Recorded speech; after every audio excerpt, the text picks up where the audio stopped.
Јавното предпријатие Комуналец од Прилеп е прва и единствена фирма од Македонија која започна со примарна, а за кусо време и со секундарна селекција на отпад. Тендерот е завршен, избрана е фирма од Загреб која ќе почне да работи од август, а до крајот на годинава на простор од 6000 метри квадратни кај депонијата во близина на село Алинци ќе биде изградена фабрика за секундарна селекција. Како што истакна директорот на Комуналец Ристески, депонијата во Алинци е санирана и е усогласена со современите технички стандарди и со барањата на директивите на Европската унија за депонии. Сме во план тендерите да отвораме за бушотини, значи да се извади гасот, че треба да се извади гасот. Дали че има газ, веќе поканата на италијанска фирма да го испита мерењето на гасот, дали вреди да го вадиме или не.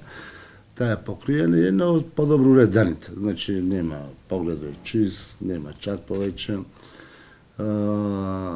И исцедоко на тој треба да го фатиме во долниот дел до метар и пол до 2 метра чисто канали да го фатиме исцедоко со цел да не загрозуваме во земјиштето околу депонијата. Да, ние имаме некаде околу 25 декари купено, 25.000 метра квадратни, рече не може да признаеме за да го сместиме си од тој центар, тој циклус на планирање и организирање. Со овој чекор и со искористување на огромните количини на земја, јавното комунално предпријатие Комуналец заштеди околу 10 милиони денари. Од ова јавно предпријатие велат дека ова сепак не е трајно, туку само времено решение се до комплетното рециклирање на депонијата. Ова не е санитарна депонија, ова е времено покривање, као викаме